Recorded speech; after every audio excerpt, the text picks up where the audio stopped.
President Donald Trump, addressing a less-than-full arena for his first political rally in months, hit out at anti-racism protests and defended his handling of the coronavirus pandemic in a bid to reinvigorate his re-election campaign.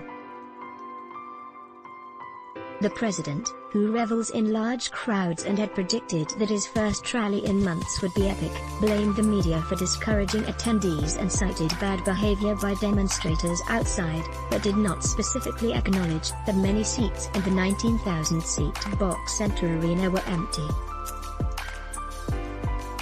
Mr. Trump sought to use the event to bring momentum back to his campaign after coming under fire for his responses to the coronavirus and to the death of George Floyd, who died in the custody of Minneapolis police. He brushed aside criticism for his decision to hold his first rally since March in Tulsa, the site of the country's bloodiest outbreaks of racist violence against African Americans around 100 years ago. The president, who has encouraged a militaristic response to the nationwide demonstrations while being accused of showing a lack of empathy for the plight of Black Americans, used his speech to take aim at some of the protesters. The unhinged left-wing mob is trying to vandalize our history, desecrate our monuments, our beautiful monuments, tear down our statues and punish, cancel and persecute anyone who does not conform to their demands for absolute and total control. "We're not conforming," Mr. Trump told cheering supporters.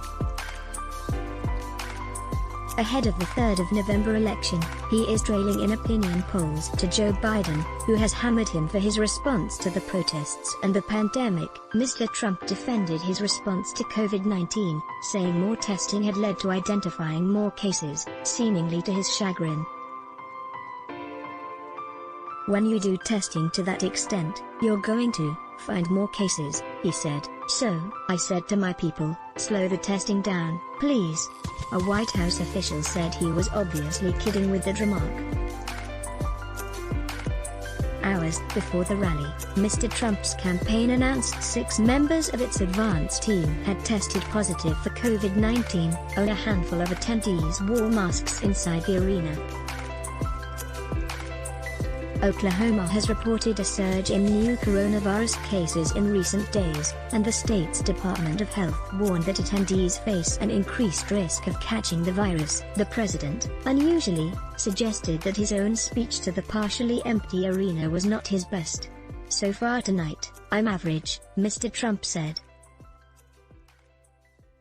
While Trump campaign officials said prior to the event that demand far outstripped the capacity of the venue, Mr. Trump and Vice President Mike Pence canceled speeches to an expected overflow crowd after a few dozen supporters showed up to a space prepared for thousands. Trump campaign spokesman Tim Murtaugh said protesters had interfered with supporters trying to enter the rally. There were some shouting matches and scuffles outside the event between around 30 Black Lives Matter demonstrators and some Trump supporters waiting to enter. A Reuters reporter saw no sign any Trump supporters were prevented from entering the arena or overflow area. Mr. Trump warned that, unless he was re-elected, all Americans would endure chaos you're seeing in our Democratic-run cities. "When you see those lunatics all over the streets, it's damn nice to have arms," he said, vowing to protect Americans' rights to bear arms. "Our people are not nearly as violent, but if they ever were, it would be a terrible, terrible day for the other side." The country's racial divide remains a political vulnerability for Mr. Trump. His law and order reaction to the protests triggered by Mr. Floyd's death has put him at odds with the views of most Americans. After intense criticism, Trump postponed the rally by a day so that it did not coincide with the anniversary of the 19th of June commemoration of the end of slavery in the United States. Let's lock hands. Why? Show your love for him. Click the link in description. Thanks for watching.